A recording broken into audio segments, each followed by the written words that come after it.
What's up everybody, once again my name is Matt and welcome back to Let's Play The Legend of Zelda the Minish Cap. In the previous video we did a bunch of side questing and then made our way here to the entrance of the next dungeon. So in this episode, we're gonna shrink down to the size of a Minish and start the Temple of Droplets. Aw yeah, here we go. Brr, chatter chatter, I'm freezing in here. If you don't find that element quickly, I'm going to turn into a Hatsucle.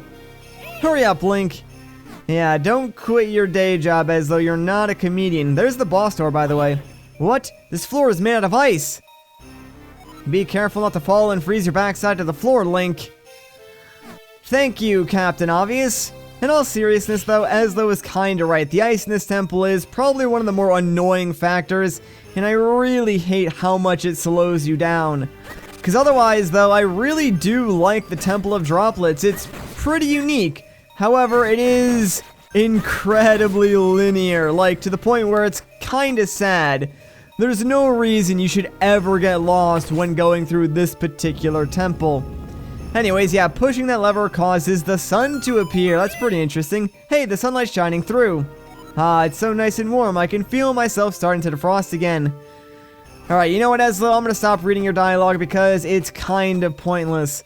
Anyways, let's actually fall down this hole. The sunlight's gonna play a pretty big role in this temple because as you can see, there are certain ice blocks that have like items encapsulated inside them. Like for instance, there's a small key in here. So if we push it into the sunlight, it will instantly melt, and there we go. Now we got ourselves a small key. That's pretty much going to be a core thing as we go through the Temple of Droplets. Like getting sunlight to where it needs to be, that way we can melt certain objects. And yes, there's going to be a lot of ice block puzzles. That's sort of par for the course though, when you get to like the ice temple of any Zelda game, so you should sort of expect it. Thankfully, since we are playing a 2D Zelda game, the ice block puzzles are a lot easier in my opinion, since you're only dealing with like one viewing angle. Most of these puzzles you can solve just by looking at them. They're that simple.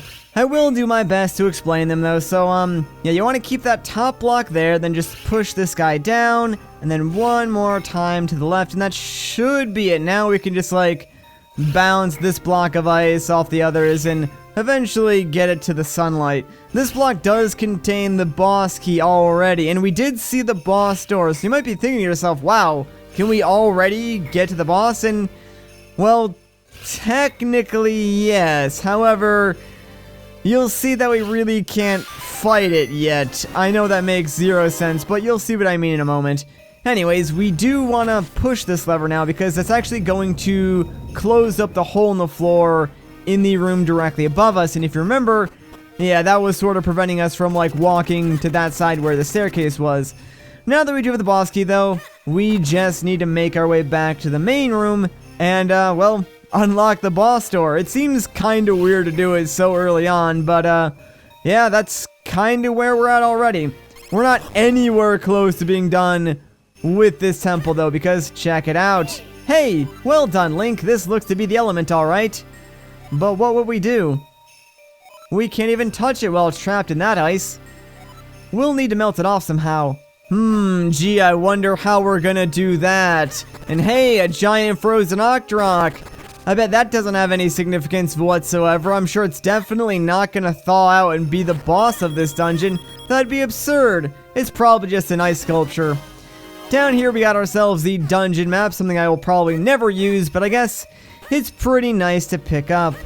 Now, I don't know about you guys, but honestly, I find the Temple of Droplets to be a little bit of a chore to navigate through, which is kind of a shame because, as I said earlier, I really like certain aspects of this temple. It's just that the design philosophy behind it is inherently flawed. Like, the way you travel through the dungeon itself is just so incredibly tedious, from the ice physics to the swimming. There's a section coming up where we need to travel with a lily pad for an extended period of time. It's like, why? Why would you do this to an otherwise pretty unique and interesting dungeon? And Minish Cap only has 6 dungeons, so you would think they'd have more than enough time and talent to make all 6 of those dungeons really, really good. But I digress. Maybe someone out there actually does like this dungeon more than me, because I'm sort of on the negative side right now, and I sort of realize that I apologize. It's just that I want this dungeon to be good. It's just not for me. The way forward is hidden in the bottom of the pot.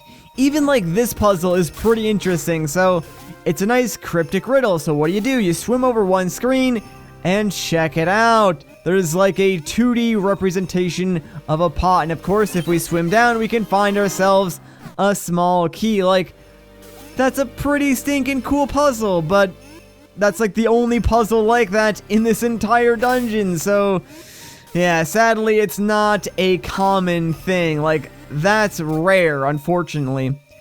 Anyways, now that we do have this small key, let's just climb our way all the way back up to the top of this waterfall.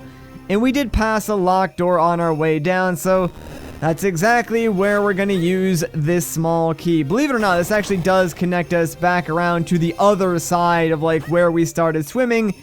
And guess what? Here's that lily pad. Oh boy, here we go, guys. We're gonna have to bring this thing with us all the way through like a good portion of the dungeon. I would say maybe like a third of it. And here's the kicker. If you go too far away from it, like too many screens away, I'm pretty sure the lily pad respawns all the way back where we originally found it. So do not lose this thing. It would be a pain to go all the way back and grab this, especially since a majority of the stuff we need the lily pad for is down here at the base of the waterfall. Like, jeez, man. Alright, you know what? I'm gonna stop complaining about, like, the design of this dungeon. We're gonna think positive, happy thoughts from here on out, and we're just gonna try and go through here as quickly as we possibly can. We got a lot of stuff to do. Like, this temple, if anything, it's pretty long, so I'll give it that. Anyways, let's just make our way off to the right here, and, yeah, the reason why we need the lily pad is because unless there is at least one tile of shallow water before an edge, Link, for whatever reason, cannot pull himself out of the water to, like, solid ground. It's really strange. I'm not sure why that is, but, yeah, that's why this lily pad is really, really important, and you do not want to lose it, because there's plenty of other areas that we still need to explore with it. Anyways, let's get rid of this wiggler. Yeah, there we go. We actually got kind of lucky in that fight. Like, I've had it happen before where I'll slash at his nose to stun him and then get, like, pushed way farther back due to the ice physics and not be able to get to his tail to actually deal damage before he gets unfrozen. Thankfully, that didn't happen, so we were able to grab that compass no problem. I suppose if you really don't care for the compass or the map, you could skip both of those things and save yourself a little bit of time. Alright, so, first things first over here. Let's press this switch, that way we can get rid of that barricade. And now, we gotta bring this lily pad all the way through this weird, like, ice... not maze, so I guess you could say ice river, and just, like, follow it around to the other side. That way we can leave this room. If I'm not mistaken, you can actually lose the lily pad here, so try not and go too far away from it. Alright, you know what? Screw it. I'm just gonna swim all the way to the other side. I know it's not gonna disappear, but yeah, you do need to get up here because we need to press down this switch and keep it pressed down. That way we can lower those barricades and move on through. So I think I want to start by pushing this block down. And, can you freaking get out of my way? Thank you. Jeez. Then I want to push it towards the wall. And I think I can just push this one towards the wall now. Yeah, here we go. And then I can push this bad boy right up here. Then, of course, this middle block can be pushed towards the left. And then right on top of the switch. Or I could push that top switch down. Either way, it would have solved the puzzle. So I guess there's probably like more than one solution to that, but that seemed pretty easy to me. So let's keep going. Now I should mention this. There are a lot of like chests inside this dungeon that would normally require a lot of backtracking or a lot of deviation to go and pick up. None of them are required whatsoever. They're all like either kinstone pieces, rupees, or a bunch of other crap. So because I already dislike going through this temple normally, I am not going to bother picking up any of the unnecessary chests, because that would just take way too much time, And I ain't got time for that. I just want to get through this as quickly as I possibly can. Yeah, that room was pretty dark. Thankfully, it was only like 2 seconds long. You might be able to figure out like what the item we're gonna get from this dungeon is. I mean, it is an ice-based dungeon, so you don't really have to think too hard to figure out what it is you're gonna get to combat ice. But yeah, we'll be picking that up pretty soon, actually. For now, though, we have to survive the onslaught of these weird pincher bug things that the game decided to throw at us. We've been seeing these guys a lot, and honestly, they're not really one of my favorite things to fight. Their hitbox is kind of weird. They have spikes like all over their body, so no matter where you approach them from, you're probably gonna take damage. And when you're like me and you like to play fast, you also like to play pretty careless, so yeah, I took a ton of damage there for pretty much no reason whatsoever. Anyways, now that we're back in the main room, let's split ourselves into two because this lever's a little bit too heavy for us. But if we use our clone, it's no big deal. And now, guess what? We have half of the required sunlight that we need. But it's not enough to melt the element or the Act Rock just yet. That stinks. Thankfully, it did open up a new pathway for us. So previously, we explored the left side of the dungeon. Now, we can explore the right side of the dungeon. How exciting. I don't know why I'm being like so sarcastic today. I guess I'm just in one of those moods. You know, my sarcasm levels are off the charts, baby. Anyways, inside this chest, if I could open it, is a blue kinstone piece. That one's free. That's the only reason why I got it. It was along the way. I'm probably going to skip all the rest of the unnecessary chests. Now over here, you do want to be careful because if you mess up and fall off, well, you're getting sent all the way back to the beginning of the screen. And no one wants that. I'm not even going to bother going for that chest. So instead, let's just wait for these blade traps. I'm pretty sure inside that chest is like a kinstone. So yeah, nothing too important. Anyways, let's head down here. Only a few more curves to get around. We're doing good thus far. Alright, we're safe. Phew, everyone pat yourself on the back. We made it. Now we need to find ourselves a small key. This is actually a pretty cool puzzle. So, as you can see, there are like several skylights, if you will. If we go all the way to the bottom, you can see there is a chest that is trapped in some ice. So, if we push this lever, it's not really gonna do a lot. Like, there's no visible change. Well, what that did is it closed up the hole in the floor up here. So now we can actually cross this area and push this switch, which will allow some sunlight to go through. So now we have to go back down, reverse what we just did, and the sunlight will finally be able to reach this chest and melt the ice. And whoa, a little too far there, Link, buddy. Just push that switch for me. There you go. Alright, yeah. A lot of extra work. And dude, come on. I keep like overshooting the things that I need to interact with. There we go. We got ourselves a small key. So now that we got that, I think we're just about ready to go and take on the mini boss of this dungeon and get ourselves the dungeon item. So at least that's pretty exciting. Although the dungeon item in itself isn't that exciting. It's useful, but not the coolest thing in the world. So let's just come down here and push this lever, and guess what? Well, it's gonna cost some sunlight to appear, but more importantly, the mini boss. And yeah, remember the very first temple of the game? How the boss was a giant chew? Well, the mini boss of this temple is a giant blue chew. And the only difference here is that the blue chews are electrified. Yeah, normally the yellow chews are the electric ones, but in this game it's blue for whatever reason.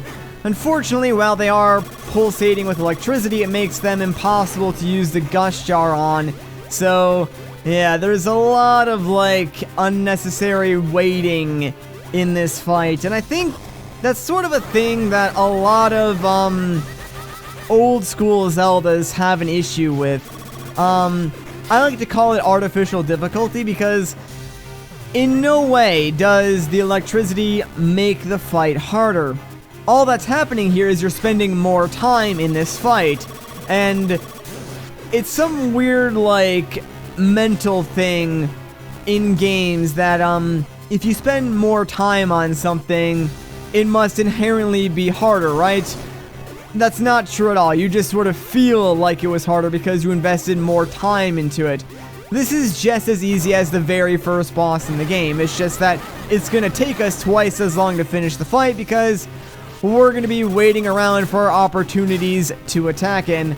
I actually am taking a lot of damage here, but I'm doing that just so I can try and speed up the fight as much as I possibly can and use my Gush Jar like the second I'm able to tip this guy over. Alright, so this should be the final phase. Just fall down, my dude. Come on, let's get this over with. I got bigger fish to fry. Wait, okay, I thought for a second there he didn't die. I was about to be so mad. You have no idea. Anyways, now that that is done, we can get ourselves the Flame Lantern. Yeah, you probably thought it was going to be a fire rod or something cool. Nope, it's just an ordinary lantern. So, anytime we pull this out, we can light up the surrounding areas or melt like any ice blocks that we see. Anyways, let's head down here, and this room might look familiar because, yeah, this is actually where we picked up the compass a while ago. We're just on the other side of that wall, so that's kind of cool. Let me get rid of these guys, and there we go. And oh, wait a minute. Oh, yeah, this room stinks, man. We got 3 of these freaking pincer guys that we gotta deal with. You don't actually need to light these torches at all. Just doing so, I guess, makes the room a little easier to see, but it is in no way required. Can you please just, like, die? I swear, I hate fighting these guys the most. Out of, like, all the enemies in this game, for me, these guys are just the absolute freaking worst. Like, I'm taking so much unnecessary damage. They only do a quarter heart, too. That's the sad part. But, actually, wait. I only lost a heart and 3/4. So, never mind. That wasn't as bad as I thought it was. For whatever reason, I thought that was way worse. Although, I should be a little more careful because, here's the one caveat of this dungeon in particular. The boss can either go really, really well and be super easy, or it can be, like, ridiculously hard. There's sort of an element of randomness to it, and I'll explain more about it once we actually fight the boss. But cross your fingers, hopefully we'll get lucky and it won't give us too much trouble. Now over here we do need to place a bomb. This is actually required, by the way, so do not forget this. Just place a bomb here. We can go into this room, and now we have to exterminate all these weird bugs, whatever these things are. They kind of look like ladybugs, but I don't think they're ladybugs. I'm still going to call them ladybugs, though. So we're going to kill all these freaking ladybugs. And wow, I took way too much damage in this room. These guys are so easy to kill. But yeah, if you do defeat them all successfully, you get yourself a nice small key. I really need to look for some hearts now. I've lost way more health than I am actually comfortable with. Geez, I've been playing a little carelessly. There we go, at least we got 1 heart and a kinstone. Cool. At least that chest was, like, also along our path, so we didn't waste any time going after it. You need to die and get out of my way, jeez. Yeah, so, in case it isn't apparent, we do need to light all the torches, like, in this weird maze area. That way those blocks disappear, and we can, like, make our way out of this room. And hey, another kinstone piece. Hooray! I mean, at least the ones we are picking up are red, so we're getting some of the rare ones out of the way. You know what? I don't think we need to do anything in this room at all, so we're just gonna actually re-equip our lantern and run through here if we can. Please, just let me out. Jeez. Alright, we're good, man. We're good. You know what? We're back in that, like, very first dark room that we originally saw. Let me see if I can find some hearts. Hey, I got one. Nice. I also want to be very, very careful going through here, because this can be a pretty treacherous platform if you're moving too quickly. Alright, we survived. Thank goodness, man. Let's keep going. I think we're actually almost done. Alright, this can be a little bit confusing, so we need to split ourselves apart here and push this first block forward 2 times, I believe. Yeah. And then we need to split ourselves again, except this time in a different direction, because now we have to push the block directly above us down over those glowing panels. Okay, now we can just like head around and carefully push this block down and no! Oh no! I pushed it one too many times. Wait, hang on. Will this let me push it back up? It might. Seriously? Bruh, come on. Fine. Alright, I do have to reset the room now, unfortunately, because, yeah, I need to push the first block back one. It lets you push the first block in the reverse direction, but for whatever reason, I guess, that block, it just doesn't want you to push in the opposite direction. So, I know what I have to do, it's just I pushed it one too many times, so let's do this again real quick. I apologize, guys. That was my mistake. I should have just, like, stopped while I was ahead. Push this down one time. There you go. And now we need to reorient ourselves and push that first block once over to the right so we can actually reach the doorway and leave this freaking room. There we go. And crap. Here's another block puzzle.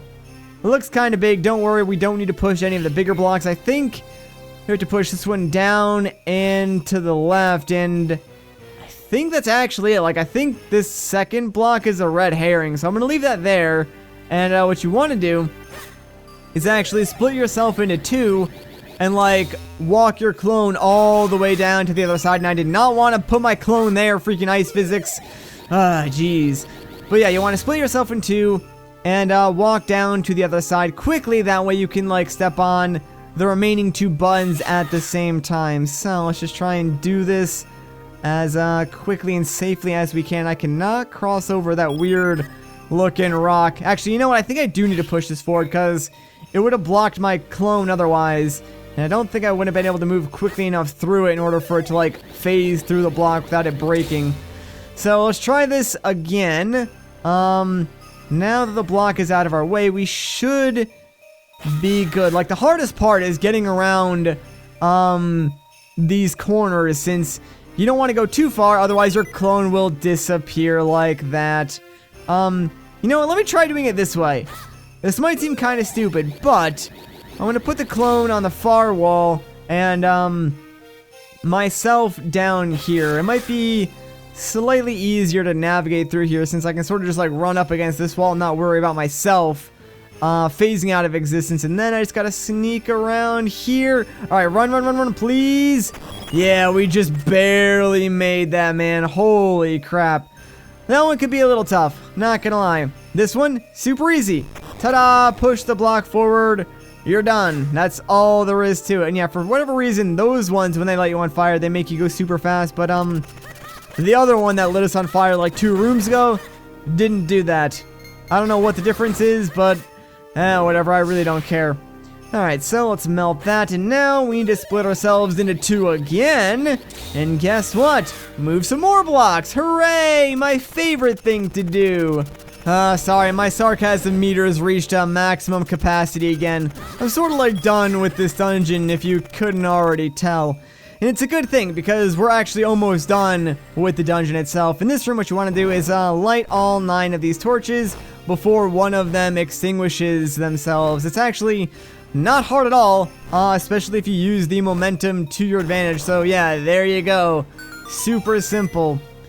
The thing, like, with the end of this particular dungeon is you can sort of see how uninspired the design gets. Like, a lot of these last few rooms that you go through have very little point to them other than to connect you to other rooms in the temple and lead you back around to the final switch so we can activate more sunlight. I guess this room does serve a purpose as being the room for the red portal, but that in itself is kind of strange, because why would they put it here of all places? I'm not really too sure on that.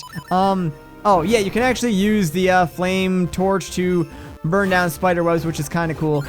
Now we gotta fight these 2 wigglers, and it's actually not even that hard, because unlike the first wiggler that we fought in this dungeon, we were on ice, and holy crap, man, I just took a million freaking damage because I stood right in between two of them. That was the dumbest thing ever. Holy crap. That's not good, guys.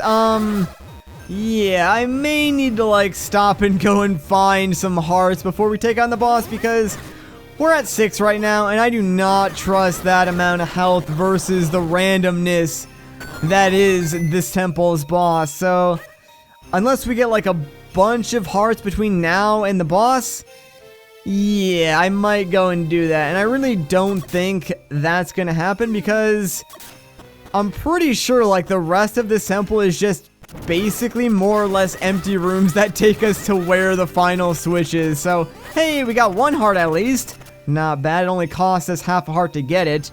But, yeah, I think we're back in the main room. So, crud.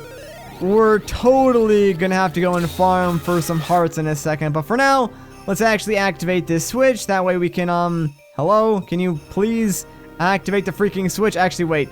No, we need to freaking push it. There we go. Jeez, I was going at it from the wrong side. I feel like an idiot.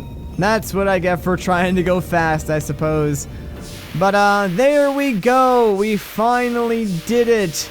The element has been freed from its icy prison. Hooray!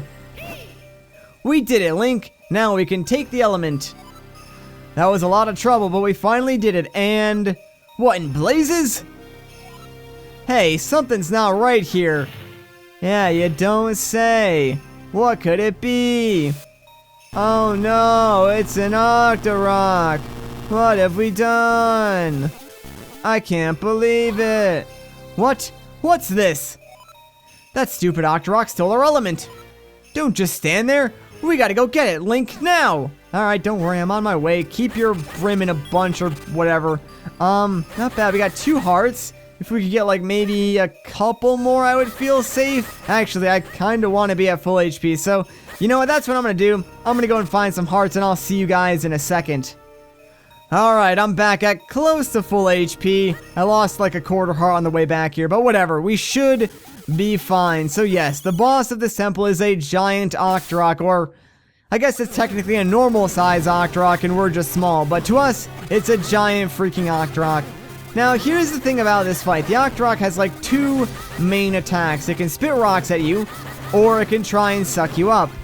As far as I know, there is no difference in, like, the animation for those 2 attacks. So, that's why it's kind of random. He can either, like, spit a rock at you that you can deflect easily and do damage, or he can suck you up. And it's really hard to tell which one he's going to do. After, like, 3 hits or whatever, he will encapsulate himself in ice, then just, yeah, light his tail on fire, and that's pretty much all there is to this fight. Hopefully, we don't get sucked up. Yeah, you want to be, like, standing far enough away, that way if he does suck you up, you can roll out of it, but also close enough to, like, see if he's going to shoot rocks at you or not, and then be able to react in time to deflect it. So, oh geez, I was holding the wrong direction. And he does like a full heart of damage, which is kind of a lot. So yeah, now you understand why I wanted to be at full HP for this fight, since it is kind of random. Thankfully, we're actually getting a little lucky thus far. I hope it keeps up.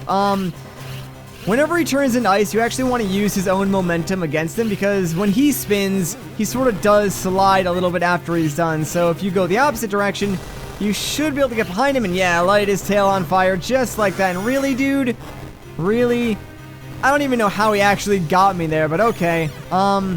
He can also try and run into you and cause rocks to fall from the ceiling, but generally speaking, those won't really hurt you. Alright, dude. Give me some rocks, buddy. Let's go. Do not suck me in. Just give me some rocks. Oh, wait. Oh, no, he's doing the rock thing again. Gosh dang it, man. I swear, like, his attack patterns are so random, dude. Please. No! Oh, my gosh. He actually got me with that one. I can't believe that happened. Oh, really? Now you're gonna spit rocks. Okay, cool. There's also this phase where, like, he fills the entire room with smoke, he makes it hard to see, and then he's gonna try and run into you and, like, cause a ton more rocks to fall from the ceiling and land on your head and junk like that. There's really nothing you can do in this phase other than wait for, like, the smoke to dissipate, and now, hopefully, he can shoot a rock at me that I can reflect at him and deal some actual damage. That would be nice. Come on, bro. There we go. Jeez. I think I need to hit him one more time to end this phase still. Just give me a rock. There we go. Thank you. I was afraid he was going to fill the room with smoke again. Alright, you know what? That's fine. That's better than him, like, freezing himself and me having to melt him. I think I only need to reflect 3 more rocks at him and then the fight's over. At least I hope that's the case. Bro, can you please, there we go, clear it up. Let's get some rocks going. Come on, buddy. I really just want this fight to be over with. Give me a rock. Thank goodness. Oh, wait, that's it. Holy crud. I thought we had to do, like, way more rocks than that. Ah, thank goodness. We actually got pretty lucky in that fight, not gonna lie. Oh man, am I glad we are done with this atrocious temple. Give me that element, please. Thank you. Gosh, dang, dude. That took way too long, let me tell you. So we got the water element. Water quenches thirst, ends drought, and nourishes life. The water element is the embodiment of that power. Alright, so let's grab this well-deserved heart container and get the heck out of here. Actually, something weird is going to happen as soon as we leave this temple, so I'm going to save that for the next video. If you guys enjoyed this part, a like rating would be greatly appreciated. If you want to see more, consider subscribing. But once again, guys, my name is Matt. Thank you so much for watching, and I'll catch you in the next one.